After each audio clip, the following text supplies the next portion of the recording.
रहीमन पानी राखिए, बिन पानी सब सून, पानी गए न उबरे, मोती मानुष चूर। तो जिस तरह से यहाँ पे पानी की बात हो रही, रहीम जी कह रहे हैं, उसी तरह से अगर एक सिपाही है, वो सिपाही कब तक कहलाएगा? जब तक वो सिपाही का काम करेगा। अगर उसका काम छीन लिया जाए तो वो सिपाही नहीं रह जाता। इसी तरह से जैसे एक सैनिक है, अगर वो देश सेवा का काम कर रहा, रक्षा कर रहा जब तक सीमा पे, तब तक ही सैनिक कहलाता है। जैसे ही हम उसका काम छीन लेते हैं, वो सैनिक कहलाना बंद कर देता है।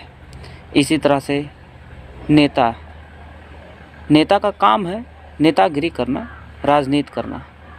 वो अगर राजनीति और नेतागिरी करना बंद कर दे तो वो नेता नहीं कहलाएगा। और लोग यही अपेक्षा करते हैं कि नेता राजनीति और नेतागिरी करना बंद कर दे। तो कहीं ना कहीं हम लोग गलत अपेक्षा पालते हैं कि नेता राजनीति ना करे, नेतागिरी ना करे। ये तो गलत है, ये तो हमारी अपेक्षाएं ही गलत हैं। ये तो वही हो गया कि आग से हम अपेक्षा करते हैं कि हमें ठंडक दे, और पानी से हम अपेक्षा करते हैं हमें गर्मी दे।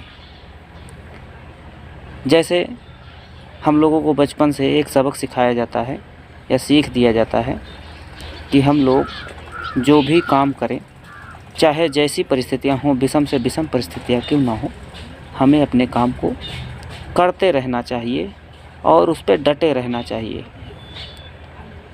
तो नेताओं का काम है, इन दिनों जैसे कि हम लोग सुनने को पा रहे हैं कि कोरोना फैल रहा है काफ़ी तेज़ी से और लोग संक्रमित भी हो रहे हैं, मृत्यु दर भी बढ़ रहा है, ऐसा न्यूज़ में सुनाई दे रहा है। तो ठीक है, ये चीज़ें सही भी हो सकती हैं, है भी, इस पर मैं क्वेश्चन नहीं करना चाहता हूँ। और रैलियों में भीड़ भी आ रही हैं, और भीड़ आ रही है तो खुद सोचने वाली बात है कि किसी को कोई ज़बरदस्ती बांध के तो ले नहीं चल रहा है कि भीड़ में चलिए। और क्यों एक ही पार्टी किसी व्यक्ति को निशाना बनाया जाए? चुनाव जहां हो रहा होगा वहां विपक्ष भी हो रहे होंगे, विपक्ष के लोग भी आ रहे होंगे, उनके भी रैलियों में भीड़ हो रही होगी, या हो सकता है भीड़ ही ना हो रहा हो, इसीलिए लोगों को फ़ोटो नहीं मिल रहे हैं। सोशल मीडिया पे मुझे इस समय अमित शाह, मोदी जी और इन कई सारे लोगों का रैलियों के भीड़ नज़र आते हैं, उस पर बैंक कसते हुए कि कोरोना रैलियों में नहीं जाता और कोरोना अभी बच्चा है, बहुत सारी बातें कही जाती है। व्यंग एक बार पढ़ने के बाद अच्छा भी लगता है, सेंस ऑफ ह्यूमर, लेकिन देखिए ये एक प्रकार का विचारधारा है, उस पर कोई खुल के बातचीत चर्चा नहीं करता, सिर्फ कमेंट लिखा और खुश होकर आगे बढ़ गया कि हाँ यार ऐसी चीज़ें हैं। लेकिन आप और भी नज़र रखिए चीज़ों पे ना, तो आपको पता चलेगा जहाँ चुनाव होते हैं वहाँ सभी पार्टी के लोग अपना अपना काम कर रहे हैं और सभी पार्टी के लोग रैली भी कर रहे हैं। बंगाल की बात ली जाए तो इस समय दीदी जी भी रैलियों में अपने पुष्पक विमान पे बैठ के चल रही हैं, 4 पहियों वाला, क्योंकि वो चलने में असमर्थ हैं, आपको पता ही है।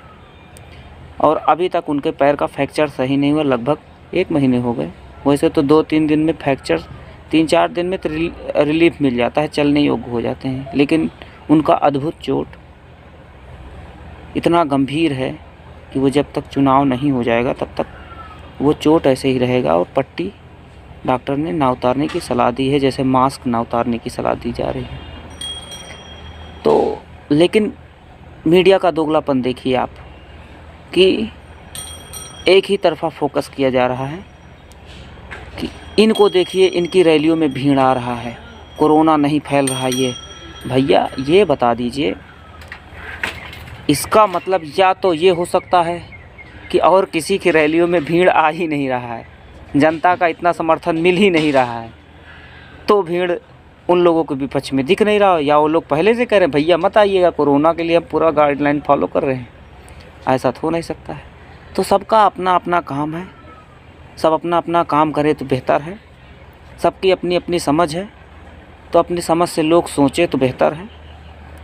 कोई किसी को ज़बरदस्ती पकड़ के रैली में नहीं ले जाएगा, आज तक मैं कभी किसी रैली में नहीं गया, इतने चुनाव हुए, इतनी सारी चीज़ें हुई, कोई किसी ने पकड़ के नहीं ले गया। आपकी इच्छा है, आप जाइए, आप अपने प्रोटेक्शन पे ध्यान देना चाहते हैं ध्यान दीजिए। पुलिस का काम टोकना हो सकता है, लेकिन ठोकना नहीं, कहीं कहीं गलत कर रही है, ये भी चीज़ें सही है। वो टोके, समझाए, ठोके नहीं, लेकिन कहीं कहीं पब्लिक की गुंडागर्दी भी देखने की मिलती है, वहाँ पे ठोकना ज़्यादा उचित है। दिल्ली में ऐसे कई सारे केसेस दिखे कि पुलिस वाले बेचारे असहाय पड़ गए, उनको भागना पड़ा। तो बहुत सारी चीज़ें हैं कि ज़्यादा ज़रूरी काम होता है, लोग अगर अपना वो काम बंद कर दिए तो उनका अस्तित्व ख़त्म हो जाता है। तो सब अपना अपना काम करेंगे। अगर आप विद्यार्थी हैं तो अपना आप काम करिए, अगर आप नेता हैं तो आप अपना काम करिए, अगर आप अभिनेता हैं तो अपना काम करिए, अधिकारी हैं अपना काम करिए, लेकिन ऐसा काम ना करिए कि जो आधा दिखाया जाए खबरें। ऐसा मैं देखता हूँ लोग शुरू करते हैं चीज़ें, तो मुझे लगा, तो ये मेरे अपने विचार थे कि क्या ऐसा सिर्फ एक ही लोग साथ हो रहा। भीड़ें अगर उमड़ रही होंगी तो और भी जगह भीड़ उमड़ रही होगी, और लोगों की पार्टियों में भी आते हैं, लेकिन या तो उन लोगों की पार्टियों की फ़ोटो ये लोग वायरल नहीं कर रहे हैं, या तो पर्टिकुलर एक पार्टी को निशाना बना के एजेंडा चलाया जा रहा होगा, या आ ही नहीं रही है। तो भैया, जहाँ तक बीमारी की बात है, बीमारी गंभीर है या नहीं है, ये आपके मनोदशा के ऊपर है, आपके शारीरिक फिटनेस के ऊपर है, क्योंकि वही बीमारी अपने कई रंग दिखाती है। अगर आप स्वस्थ हैं और मजबूत बॉडी के हैं, आप अपने स्वास्थ्य पे ध्यान देते हैं, योगा करते हैं, एक्सरसाइज करते हैं, खान पान सही रखते हैं, तो आपको उस बीमारी का असर कम दिखेगा आपके ऊपर। और अगर आप पहले से ही अस्वस्थ हैं और कुछ दिक्कतें हैं, मेंटली आप भी कमज़ोर हैं, तो आपके ऊपर बीमारी का असर ज़्यादा होगा। तो मेरा कहने का मतलब ये है कि आप मानसिक तौर और शारीरिक तौर पे अपने आप को मजबूत बनाइए। सही गलत क्या है, खुद से थोड़ा सा बैठ के सोचिए तो आपको पता चल जाएगा। सब अपने अपने काम कर रहे हैं और वो अपना काम छोड़ दिया जाए तो फिर उसका अस्तित्व ही ख़त्म है। तो कहने का मतलब मेरा यही था कि ये जो एक तरफा एजेंडा चलाया जा रहा है सोशल मीडिया पे, ये है वो है कि सिर्फ शाह और मोदी के रैलियों में भीड़ आ रहा है, ऐसा तो हो नहीं सकता। चुनाव हो रहा होगा तो विपक्ष के भी लोगों में भीड़ आ रहा होगा और उसको दिखाया नहीं जा रहा होगा। और अगर नहीं आ रहा उनकी रैलियों में भीड़ विपक्ष के, तो जाहिर सी बात है कि उनकी कहीं ना कहीं ये हार है और एक प्रकार का फिर वो एजेंडा खेल रहे हैं मानसिक रूप से। और चुनाव का क्या, अगर लोगों को लगता है चुनाव करवाना इस विषम परिस्थिति में दिक्कत है, तो ऐसे राज्यों में मैं तो कहता हूँ राष्ट्रपति शासन लगा दिया जाए। जब तक देश 10 साल 15 साल कोरोना से ना उभरे, तब तक एक छत्र हर राज्यों में चुनाव ना करा के राष्ट्रपति शासन लगा दिया जाए। और अगर आप लोगों को समझ में आता है ये चीज़, आप बताइएगा। और इस तरह से विरोध करने से कुछ मतलब नहीं निकलता है। ये तो वही अनर्गल बातें हुई ना कि खिसियानी बिल्ली खंभा नोचे, वही वाला हाल है।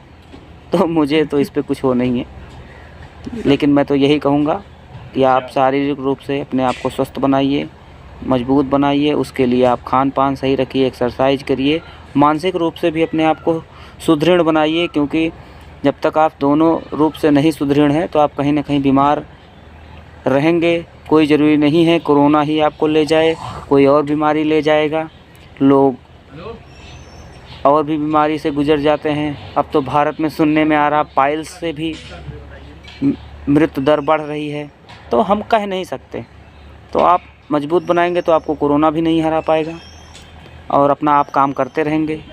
अगर एक किसान से कह दिया जाए खेती करना बंद कर दो, क्या खेती करना बंद कर दिया है? वो कोरोना आया हो, चाहे जो एक जवान है, चाहे कोरोना आया, चाहे जो अपने बॉर्डर पे अपना रक्षा करना बंद नहीं किया ना, तो नहीं करेगा। और ऐसे बहुत सारे काम हैं। तो काम मत रोकिए। आपके घर की आर्थिक दशा, आपके परिवार की आर्थिक दशा पे असर पड़ेगा, लेकिन बस इतना है कि आप अपनी सुरक्षा का ध्यान रखिए, अपने स्वास्थ्य के प्रति जागरूक रहिए और बहुत कुछ नहीं करना है। आप स्वतंत्र नागरिक हैं, लेकिन ये है कि अपने स्वास्थ्य को रखिए, सही जानकारी रखिए, अफवाहों के चक्कर में मत पड़िए। सब अपना अपना काम कर रहे हैं, दिखाया आधा अधूरा ही जाता है, इस पर कोई ध्यान नहीं देता। मैंने काफ़ी समय से मीडिया पे चीज़ देख रहा हूँ और इसीलिए मीडिया पे मैंने ये लेख भी लिखे हैं। मैंने फेसबुक पे लोग सही चीज़ों को नहीं पढ़ते, नज़रअंदाज कर देते हैं। मुझे ये चीज़ लगा, लोगों को वही जो अफवाह हैं जिसमें रस मिले, जिसमें चाटुकारिता नज़र आए या किसी का विरोध नज़र आए, एक पार्टी दो पार्टी एक दूसरे का, वो लोग उसी गुटों में बट जाते हैं। और ये गुटबाजी हमेशा ही रहा है, इसे मैं ख़त्म नहीं कर सकता। गुटबाजी ख़त्म कर दिया जाए, लोग समूहों में रहना, गुटों में बट के रहना, ये तो आदिमानव काल से ही सीखे थे।